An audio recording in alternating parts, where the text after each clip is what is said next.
जब कोई नहीं था, न श्री राम थे, न बरहमा थे। इसलिए मैं वाज़ेह तौर से कहता हूं कि भारत हिंदी मुसलमानों के लिए वतनी और दीनी दोनों हैसियतों से सबसे अच्छी जगह है। दुनिया में हर जगह है, हवा हर जगह है। उन्होंने आसमान बनाया, उन्होंने जमीन। मैंने कहा कि अरे बाबा, इन्हीं को तो हम अल्लाह कहते हैं। यह धरती इस्लाम की जाए पैदाइश है। यह मुसलमानों का पहला वतन है। का मतलब यह है कि मनु एक अल्लाह, मनु यानी आदम, एक ओम यानी एक अल्लाह को पूजते थे।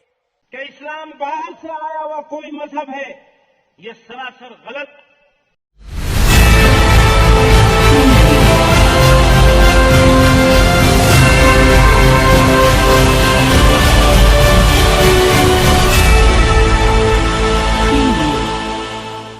नमस्कार, मैं अनीता चौधरी और न्यूज़ अड्डा इंडिया पर आप सभी का स्वागत है। सुना आपने? सुना ना? ये महमूद मदनी था। महमूद मदनी जो जमीयते उलेमाए हिंद का चीफ है, और ये जमीयते उलेमाए हिंद का आम अधिवेशन था जिसे सद्भावना रैली के नाम से बुलाया गया था, और इसमें हर धर्म के गुरुओं को बुलाया गया था। आपने सुना कि ये क्या कह रहा था महमूद मदनी की अगर माने तो उसने जो कहा है वो बहुत ही चौंकाने वाली बात है। उसने कहा है कि भारत जो है वो फर्स्ट होमलैंड है, मुस्लिम्स का पहला स्थान है। उसने अपने सबसे पहले अल बदर का नाम भी लिया है। उसके बाद उन्होंने कहा है कि इस्लाम कोई बाहर से आया हुआ चीज़ नहीं है, ये बेसलेस बातें हैं, ये हिंदुस्तान में ही, भारत में ही उत्पन्न हुआ है। इस्लाम सबसे ओल्डेस्ट रिलीजन है, और इंडिया जो है वो बहुत ही अच्छा मुस्लिम कंट्री है। इस तरह की भाषा वो बोला है जो आपने सुना होगा। एक बार फिर सुन लीजिए। साथ ही इस धरती की खासियत यह है, ध्यान करिएगा, साथ ही इस धरती की खासियत यह है कि यह खुदा के सबसे पहले पैगंबर अबुल बशर सैयदना आदम अलैहिस्सलाम की सरजमीन है। आप यहीं तशरीफ लाए। यह धरती इस्लाम की जाए पैदाइश है। यह मुसलमानों का पहला वतन है। इसलिए यह कहना, यह समझना और यह बोलना कि इस्लाम बाहर से आया हुआ कोई मजहब है, यह सरासर गलत और तारीखी एतबार से बेबुनियाद है। इस्लाम इसी मुल्क का मजहब है, और सभी मजाहिब में, सारे धर्मों में, सारे रिलीजन में सबसे पुराना मजहब है, सबसे कदीम और पुराना भी है। इस्लाम के आखिरी पैगंबर हजरत मोहम्मद सल्लल्लाहु अलैहि वसल्लम इसी दीन को मुकम्मल करने के लिए तशरीफ लाए थे। इसलिए मैं वाज़ेह तौर से कहता हूं कि भारत हिंदी मुसलमानों के लिए वतनी और दीनी दोनों हैसियतों से सबसे अच्छी जगह है। लेकिन साथ ही, और इसको सुनने के बाद आप इसके जो करता धरता इसके जो फादर हैं मौलाना अरशद मदनी, उनको भी सुनिए। बड़े बड़े धर्म गुरुओं से पूछा, जब कोई नहीं था, न श्री राम थे, न बरहमा थे, न शिव थे। जब कोई नहीं था तो सवाल पैदा होता है कि मनु पूजते किसको थे। कोई कहता है कि शिव को पूजते थे, लेकिन उनके पास इल्म नहीं है। बहुत कम लोग ये बताते हैं कि मनु कुछ नहीं था दुनिया में, वो ओम को पूजते थे। मैंने कहा ओम कौन है? बहुत से लोगों ने कहा कि वो एक हवा है जिनका कोई रूप नहीं है, कोई रंग नहीं है, वो दुनिया में हर जगह है, हवा हर जगह है। उन्होंने आसमान बनाया, उन्होंने जमीन। मैंने कहा कि अरे बाबा, इन्हीं को तो हम अल्लाह कहते हैं, इन्हीं को तो तुम ईश्वर कहते हो, इसी को तो हम अल्लाह कहते हैं। फारसी बोलने वाले खुदा कहते हैं, अंग्रेजी बोलने वाले गॉड कहते हैं। इसका मतलब यह है कि मनु एक अल्लाह, मनु यानी आदम, एक ओम यानी एक अल्लाह को पूजते थे। ये हमारे मुल्क की। वो क्या बोल रहे हैं? उन्होंने तो हद ही कर दी। उन्होंने कहा, और जो कहा वो फिर चौंकाने वाला। महमूद मदनी के बाद जमीयत के प्रमुख मौलाना सैयद अरशद मदनी, जो कि उसके प्रिंसिपल भी हैं, उन्होंने कहा कि जब श्री राम शिव कोई भी नहीं था तो मनु किसको पूजता था? लोग कहते हैं ओम को। ओम ही तो अल्लाह है। ये मैं इसलिए ये भूमिका बांध रही हूँ, सुना रही हूँ, ताकि आगे बताऊं कि ओम क्या है और अल्लाह क्या है। गॉड सब एक ही तो हैं। अल्लाह को ही मनु पूजता था। जब कोई नहीं था तो मनु किसको पूजता था? मनु यानी कि हमारे मनुस्मृति को बोला जाता है कि पहले जो मानव धरती के थे वो मनु ही थे। 3 दिन में एक ही मंच में इस्लामिक सुपरमेसी का ये सिर्फ दावा जो है, जिस तरह से बार बार हो रहा था, इसे क्या आप संयोग मान सकते हैं? हालांकि सद्भावना रैली के नाम पे जिन साधु संतों को, जिन जैन मुनियों को बुलाया गया था, उनमें से जैन मुनि लोकेश ने उन्हें करारा जवाब दिया, मंच छोड़कर चले गए। जब जैन मुनि लोकेश वहाँ से निकले तो उसके बाद वहाँ जितने भी साधु संत आए हुए थे वो भी एक एक करके मंच छोड़कर चले गए। जैन मुनि लोकेश ने कहा कि हम यहाँ पे सद्भावना में आए थे, ऐसा लग रहा था कि देश में एक बार फिर प्यार मोहब्बत से हम लोग साथ चलेंगे और एक साथ बैठकर जो ये मनमुटाव हो रहा है उसको छोड़ेंगे। लेकिन धर्मगुरु जो हैं लोकेश मुनि, जब अरशद मदनी और महमूद मदनी की बातों को सुने तो उन्हें गुस्सा आया और उठ के चले गए उनके पीछे पीछे। लेकिन मेरा सवाल ये है कि आखिर ये लोग इस मंच पर गए ही क्यों? क्या उम्मीद लगाए हुए थे कि वहाँ पे इनका भव्य स्वागत होगा और हिंदुत्व का परचम वहाँ लहराएगा? महमूद मदनी या अरशद मदनी, जो आज तक गजवाए हिंद के सपने देखता रहा है, फतवा न जाने किन किन बातों पर जारी करता रहा है, क्या वो इनका भव्य स्वागत करते हुए कहेगा कि हाँ जी, हिंदुस्तान हिंदुओं का देश है और मुसलमान यहाँ रह रहा है, हम हिंदू धर्म का सम्मान करते हैं? या क्या ये सोच कर गए थे? अगर ये गए थे तो ये इनकी बेवकूफ़ी थी। कहीं ना कहीं पब्लिसिटी के लिए ये भी उस मंच पे पहुँचे थे इनको नहीं वहाँ जाना चाहिए था, लेकिन खैर गए, जवाब अच्छा देकर आए, इसके लिए उनका धन्यवाद। अब समझते हैं ओम क्या है। ओम की उत्पत्ति कहाँ से हुई? ओम किसे कहते हैं?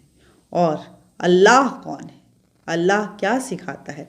ये भी बताएंगे। क्या है ओम का महत्व? कैसे हुई ओम की उत्पत्ति? ये जानना हमारे लिए बेहद ज़रूरी है। हिंदू, सिख, जैन, बौद्ध धर्म ओम में विश्वास रखते हैं।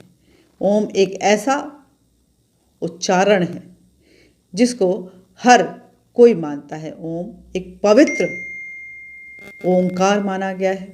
ओम कई मंत्रों की उत्पत्ति है और ओम का जिक्र जो है हमारे वेदों में भी है। धार्मिक और आध्यात्मिक रूप से ओम का बड़ा महत्व है। हिंदू धर्म हो या बौद्ध धर्म, जैन, सिख, सभी धर्मों में ओम या ओंकार ध्वनि को सबसे पवित्र स्थान दिया गया है। ओम शांति का प्रतीक है। यह शब्द हमारे मन के अंदर भी है और बाहर ही है। शिव के मुख से ओम की उत्पत्ति हुई है ऐसा कहा जाता है। और शिव शाश्वत हैं। जब कुछ भी नहीं था इस दुनिया में तब भी शिव थे और शिव के मुख से निकला हुआ वो ओंकार ओम था। ओम हिंदू समेत विभिन्न धर्मों का पवित्र चिन्ह भी कहा जाता है और अधिकतर मंत्रों की उत्पत्ति भी ओम से हुई है। इसे पूरे ब्रह्मांड में निहित कहा जाता है। ओम मतलब पूरे ब्रह्मांड और कण कण में या पूरा ब्रह्मांड मतलब ओम। जब हम ध्यान लगाते हैं तो अपने मन के अंदर एक ध्वनि सुनाई देती है। यह ध्वनि ओंकार है, ओम। हम श्वास लेते हैं तब भी ओम की ध्वनि हमारे अंदर से निकलती है। इसका सब सीधा संबंध परमेश्वर से है। ओम ही ब्रह्मा है, ओम निर्गुण स्वरूप है और ओम ही विष्णु है, ओम ही महेश्वर है। ओम ऐसी ध्वनि है जिसका कभी क्षरण नहीं होता है। ओम 3 अक्षरों से मिलकर बना है, अ, उ और म। अ मतलब ब्रह्मा, उ मतलब विष्णु और म मतलब महेश। कई शास्त्रों में ओम का महत्व बेहद महत्वपूर्ण बताया गया है। भगवत गीता में कहा गया है कि जो व्यक्ति ओम उच्चारण के साथ अपने शरीर का त्याग करता है उसे सीधे परम गति प्राप्त होती है। वैसे तो ओम की उत्पत्ति का वर्णन कहीं विस्तृत रूप से नहीं दिया है, लेकिन हर वेद में इसका उल्लेख है। कुछ जगहों पे ओम की उत्पत्ति जो है वेदों में वो शिव के मुख से हुआ है, ऐसा बताया गया है। ऋग्वेद में, यजुर्वेद से लेकर कई उपनिषदों में ओम का जिक्र मिलता है। मंडूक उपनिषद में कहा गया है कि संसार में भूत, भविष्य और वर्तमान काल में इनसे या इससे भी परे हमेशा हर जगह ओम मौजूद रहा। ओम प्रकृति है, ओम धरती है, ओम आसमान है, ओम परम परमेश्वर है, ओम कण कण है, ओम शाश्वत है, ओम शिव है, ओम ब्रह्मा है, ओम महेश है, ओम ही विष्णु है। यानी ओम इस ब्रह्मांड में हमेशा से था और रहेगा। इसका कभी भी क्षरण नहीं होता है।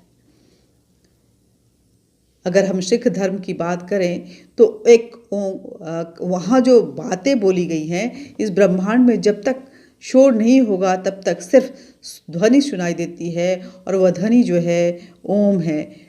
जो कहा गया है वो ये कहा गया है कि एक नाम ओंकारा, यानी कि ओम ही वो शाश्वत नाम है।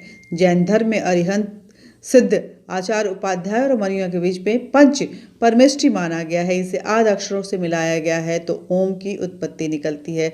सिख धर्म में गुरु नानक देव जी ने कहा था कि एक ओंकार सतनाम, अर्थात ओंकार ही अटल सत्य है। हमारे द्वारा बोले जाने वाले सभी शब्दों की एक सीमा होती है, मगर ओंकार की कोई सीमा नहीं होती है, यह असीमित है। बौद्ध धर्म में ओम मणि पद्म हुम मंत्र का बड़ा महत्व है, जिसका मतलब होता है कि ओम वो मणि है जो कमल पर विराजमान है। ये ओम की महत्वता है। और ओम की अगर बात करें तो ओम एक मिस्टीरियस ऐसा शब्द है जिसके तह तक जाना शायद इतना आसान नहीं है और वहाँ जाकर उसे समझना तो बिल्कुल भी मुमकिन नहीं है। ओम के 10 महत्व को अगर समझने की कोशिश करें तो ये एक ऐसी विशेष ध्वनि है जो तपस्वियों, ध्यानियों के जब ध्यान गहरी अवस्था में होते हैं तो अपने आप ही सुनाई देता है। वातावरण में ये गूंजता है। शरीर के भीतर और बाहर ओम एक शाश्वत सच है। हर कहीं वही ध्वनि निरंतर जारी रहती है। उसे सुनते रहते हैं, मन और आत्मा में शांति महसूस होती है। ओम शांति का नाम है। उस ध्वनि का नाम जब ओम दिया गया तो इसके विस्तार और इसके समृद्धि का बखान खुद देव भी नहीं कर पाए। ओम अनहद नाम है। इस ध्वनि को अनहद कहते हैं। अनहद अर्थात जो किसी आहट या टकराव से पैदा नहीं होती बल्कि स्वयंभू है। इसे भी नाद कहा गया है। इसे नाद इसलिए कहा गया है कि ओम की ध्वनि एक शाश्वत ध्वनि है जिसमें ब्रह्मांड का जन्म हुआ है। ओम एक ध्वनि है जो किसी ने नहीं बनाई है। यह ध्वनि पूरे कण-कण में, पूरी अंतरिक्ष में विराजमान होती है और मनुष्य के भीतर यह ध्वनि निरंतर जारी रहता है। सूर्य सहित ब्रह्मांड के प्रत्येक ग्रह से यह ध्वनि बाहर निकल रही है। ब्रह्मांड का जन्मदाता कौन है? ओम है। शिव पुराण मानता है कि नाद और बिंदु के मिलन से ब्रह्मांड की उत्पत्ति हुई है। नाद अर्थात ध्वनि और बिंदु अर्थात शुद्ध प्रकाश। यह ध्वनि आज भी सतत जारी है। ब्रह्म प्रकाश स्वयं प्रकाशित होते हैं।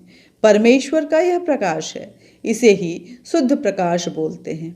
संपूर्ण ब्रह्मांड में कुछ नहीं, सिर्फ कंपन, ध्वनि और प्रकाश की उपस्थिति होती है। जहाँ निजी ऊर्जा होगी वहीं उतनी देर तक जीवन रहेगा। यह जो हमें सूर्य दिखाई दे रहा है, यह इसके एक दिन इसकी ऊर्जा खत्म हो जाने वाली है। धीरे धीरे सब कुछ विलीन होने वाला है। बस नाद और बिंदु बचा रहेगा, यानी ओंकार बचा रहेगा। ओम शब्द का अर्थ है, ओम शब्द 3 ध्वनियों से बना है, अ, उ और म। इन तीनों ध्वनियों का अर्थ उपनिषद में आता है। अ का मतलब आकार, उ का मतलब ओंकार और म का मतलब मकार। अ ब्रह्मा का वाचक है, जिसका उच्चारण हृदय में उसका त्याग होता है।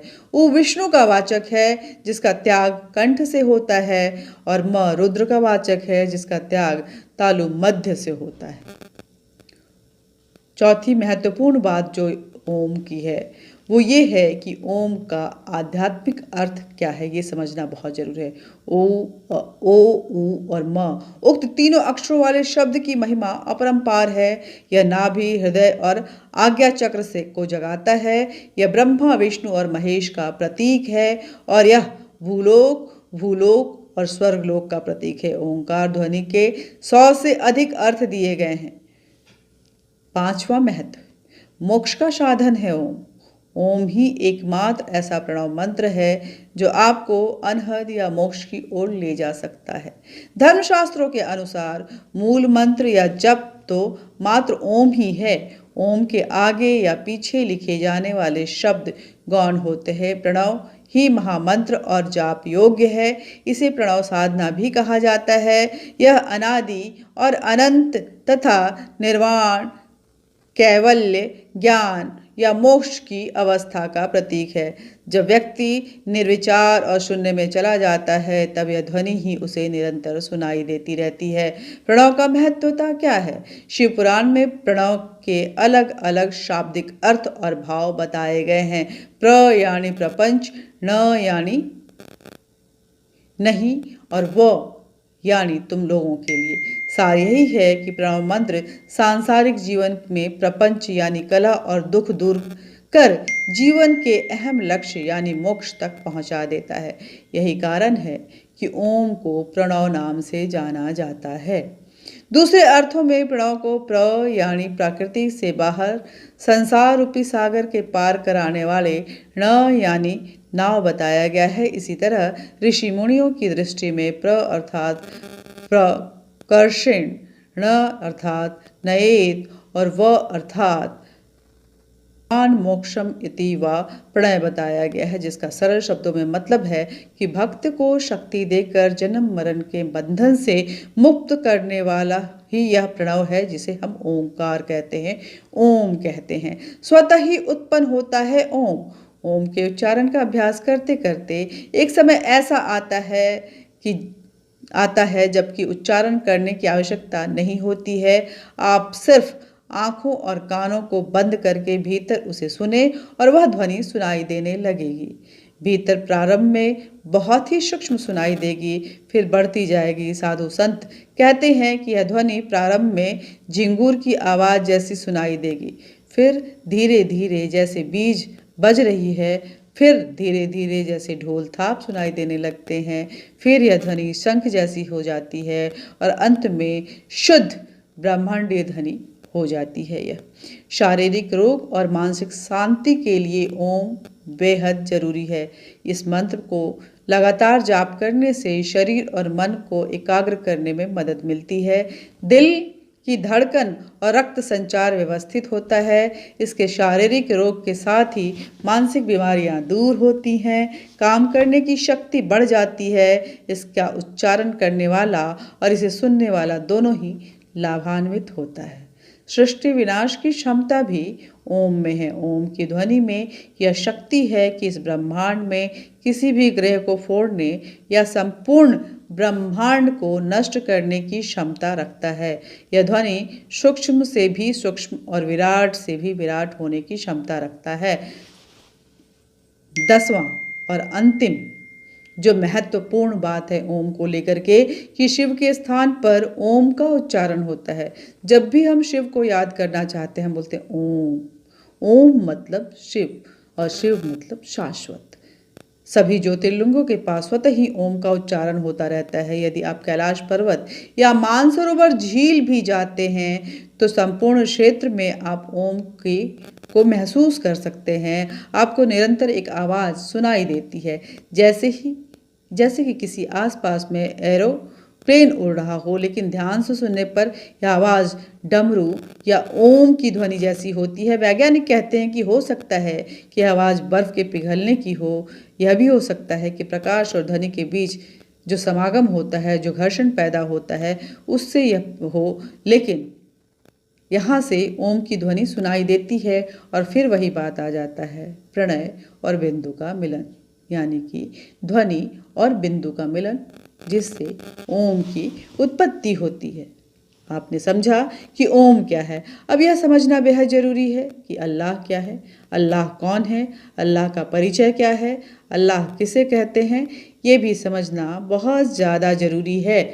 आखिर अल्लाह और ओम को मौलाना और अरशद मदनी जो हैं, महमूद और अरशद मदनी एक ही बता रहे हैं। इस्लाम में एक ईश्वरवादी धर्म की मान्यता है जो अल्लाह की तरफ से अंतिम रसूल और नबी मोहम्मद द्वारा इंसानों तक पहुंचाई गई है। अंतिम ईश्वरीय किताब कुरान की शिक्षा पर स्थापित है इस्लाम शब्द का अर्थ है अल्लाह को समर्पण, और यहीं से अल्लाह की उत्पत्ति होती है। इस प्रकार मुसलमान वह है जिसने अपने आप को अल्लाह को समर्पित कर दिया है, यानी कि इस्लाम धर्म के नियमों पर चलने लगा। और इस्लाम धर्म का आधारभूत सिद्धांत है अल्लाह को सर्वशक्तिमान एकमात्र ईश्वर और जगत का पालक, और हजरत मोहम्मद को उनका संदेशवाहक पैगंबर माना गया है। जो अल्लाह को नहीं मानता है उसे काफिर कहते हैं, और फिर उसके साथ जिहाद जरूरी है, क्योंकि अल्लाह ही एक संसार का रचयिता है, अल्लाह ही रसूल है। यही बात उनके कलमे में भी दोहराई जाती है, ला इलाहा इल्लल्लाह मोहम्मद रसूल अल्लाह, यानी कि अल्लाह एक है, उसके अलावा कोई दूसरा नहीं है, मोहम्मद उसके रसूल और या पैगंबर हैं। इस्लाम के संस्थापक कौन थे? इस्लाम के संस्थापक हज़रत मोहम्मद थे। हज़रत मोहम्मद का जन्म 570 ईस्वी में मक्का में हुआ था। हज़रत मोहम्मद ने 610 में मक्का के पास हीरा नाम की गुफा में ज्ञान प्राप्ति की थी। 24 सितंबर को पैगंबर की मक्का से मदीने की यात्रा इस्लाम जगत में मुस्लिम संवत के नाम से जाना जाता है, और यहीं से इस्लाम की शुरुआत हुई, यानी 1400 साल पुराना है इस्लाम, जहाँ या अल्लाह का अस्तित्व। हज़रत मोहम्मद की शादी 25 साल की उम्र में खदीजा नाम की विधवा से हुई थी। हज़रत मोहम्मद की बेटी का नाम फातिमा और दामाद का नाम अली हुसैन था। देवव्रत गैब्रियल ने पैगंबर मोहम्मद को कुरान अरबी भाषा में संप्रेषित की। कुरान इस्लाम धर्म का वो पवित्र ग्रंथ है जो अल्लाह को डिफाइन करता है। पैगंबर मोहम्मद ने कुरान की शिक्षाओं का उपदेश दिया। हज़रत मोहम्मद की मृत्यु 8 जून 632 को हुई और इन्हें मदीना में दफनाया गया। हज़रत मोहम्मद की मृत्यु के बाद इस्लाम शिया और सुन्नी दो पंथों में बट गया। सुन्नी उन्हें कहते हैं जो सुन्ना में बिलीव करते हैं। सुन्ना हज़रत मोहम्मद के कथनों के कार्यों का विवरण है। शिया अली की शिक्षाओं में विश्वास करते हैं और उन्हें हज़रत मोहम्मद का उत्तराधिकारी भी कहते हैं। अली हज़रत मोहम्मद के दामाद भी थे। अली की सन 661 में हत्या कर दी गई थी। अली के बेटे हुसैन की हत्या 680 में करबला में की गई थी। इन हत्याओं ने शिया को निश्चित मत का रूप दे दिया। हज़रत मोहम्मद के उत्तराधिकारी खलीफा कहलाए। इस्लाम जगत में खलीफा पद 1924 ईस्वी तक रहा। 1924 ईस्वी में तुर्की के शासक मुस्तफ़ा कमाल पाशा ने इसे ख़त्म कर दिया। ये इस्लाम की शख्सियत है। कुछ और बातें इस्लाम के बारे में अगर जानना चाहें तो इस्लाम के परिचय को जानना चाहें तो ये भी बेहद ज़रूरी होता है। अल्लाह कौन है? अल्लाह का परिचय कुछ इस तरह से था। अल्लाह का शब्द जब आता है तो यही होता है जो बखान किया गया है कुरान में कि वो हर वस्तु का स्वामी है और वो रब है। उसने हर वस्तु को अकेले उत्पन्न किया है, पूरे संसार को चलाने वाला है। धरती और आकाश की हर चीज उसकी आज्ञा का पालन करती है। जहां ओम अपने साथ इंसान उसके ओम के साथ बहता है, वहीं अल्लाह कमांड देता है। अपनी संपूर्ण विशेषताओं और गुणों का पूर्ण है अल्लाह, जिसने खाने पीने की आवश्यकता नहीं होती है, विवाह और वंश तथा संतान की जरूरत नहीं होती। अल्लाह को मनुष्य रूप में लिखा गया, जो एक ऐसा मनुष्य है जिसे इन सभी चीजों से वो परे है। केवल वही महिमा उपासना के योग्य होता है। अल्लाह ही केवल है जो गुणों और विशेषताओं से पूर्ण है, बाकी सभी चीज अपूर्ण है। अल्लाह ताला की कुछ महत्वपूर्ण विशेषता पवित्र कुरान की इन आयतों में बखान की गई है, जिसे हम यहाँ पढ़ने जा रहे हैं। सूरा 112 अल इखलास में कहा गया है, ए नबी कहो वह अल्लाह अकेता है, अल्लाह सबसे निरपेक्ष है और सब उसके मोहताज हैं। ना उसकी कोई संतान है और ना वह किसी का संतान है, और कोई उसका समकक्ष भी नहीं है। और कुरान के दूसरे स्थान पर अल्लाह ने अपनी यह विशेषता बखान की है। सूर अल हज 62 में कहा गया है कि निसंदेह अल्लाह ही उच्च और महान है, उसके अलावा कुछ भी नहीं है। जबकि ओम कुछ भी बखान नहीं करता। ओम बताता है कि ब्रह्मांड को कैसे महसूस करें, ब्रह्मांड की ध्वनि क्या है, ब्रह्मांड का मतलब क्या है। ओंकार जो शाश्वत है, जो आपके अंदर है, बाहर है, आप ही ओम हो, आप ही ओंकार हो, आप ही ओंकार के वाहक भी हो। और वह अल्लाह ताला की कुछ महत्वपूर्ण विशेषताओं का बखान इन आयतों से समझ सकते हैं। अगर सूर अल बकरा के आयत 255 में जाएं तो अल्लाह वह जीवित शाश्वत सत्ता जो संपूर्ण जगत को संभाले हुए है, यह अल्लाह का बखान है। उसके सिवाय कोई दूसरा पूज्य नहीं है। वह न सोता है और न उससे ऊँग लगती है। जमीन और आसमान में जो कुछ भी है उसी का है। कौन है जो उसके सामने अनुमति के बिना सिफारिश कर सके, मतलब अल्लाह की अनुमति के साथ ही कुछ हो सकता है। अल्लाह की यह कट्टरता है। जो कुछ बंदों के सामने है उसे वह जानता है, और जो कुछ उससे ओझल है वह भी उसे जानता है। और उसने ज्ञान में से कोई चीज उसके ज्ञान की पकड़ में नहीं आ सकती। और यह और बात है कि किसी चीज का ज्ञान वह खुद ही उसको देना चाहे।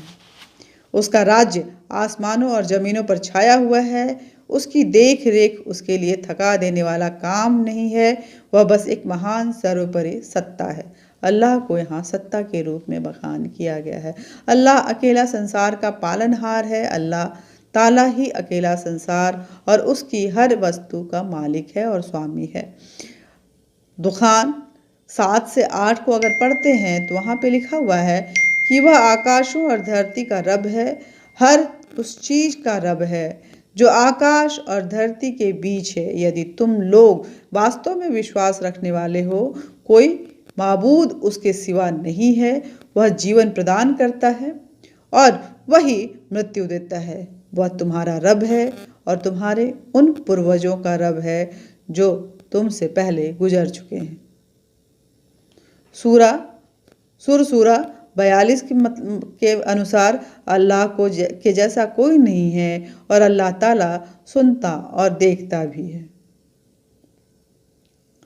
ये सब कुछ आयतें हैं जिसको आप पढ़ के अल्लाह को समझ सकते हैं और खुद ब खुद ओम और अल्लाह के अस्तित्व को महसूस कर सकते हैं। ओम न जाने कितने हजारों साल सनातन का बेस, उसका अस्तित्व ओम है, जो हजारों हजारों साल पुराना है, जिसको डेट नहीं कर सकते हैं हम। क्या उसकी तारीख है उत्पत्ति की, ये हम नहीं जानते। वो असीमित है, वो इन्फिनाइट है। लेकिन अल्लाह की तारीखों का अंदाज़ा हमें है। अल्लाह के शाश्वत होने पे सत्ता से जोड़ा गया है। और अल्लाह अगर इस्लाम का रूप है तो वह महज 1400 साल पुराना है। ये अल्लाह और ओम के डिफरेंस है। मैं इसमें कुछ कहना नहीं चाहूँगी कि मैं इस बात पे विश्वास करती हूँ कि ईश्वर अल्लाह सब एक है, जो निराकार है, निर्गुण है, वो हमारे अंदर बसता है। लेकिन इस बात से इनकार भी नहीं किया जा सकता कि ओम सनातन का आधार है और ओम असीमित है। ओम का अस्तित्व को अगर हम उसकी तारीख को जानना चाहें तो वो असंख्य है। वो हजारों साल पुराना है।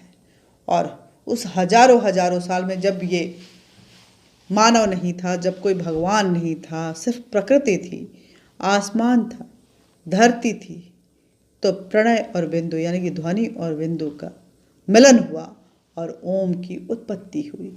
शिव के मुख से निकला हुआ ओम, शिव जो शैव है, शाश्वत है, शिव जो स्वयंभू है, तो उसके मुख से निकला हुआ ओम भी अपने आप में स्वयंभू ही माना जाता है, जिसकी उत्पत्ति का कोई ज्ञान हम अगर लेना भी चाहें तो शायद ये नामुमकिन है। जय हिंद, जय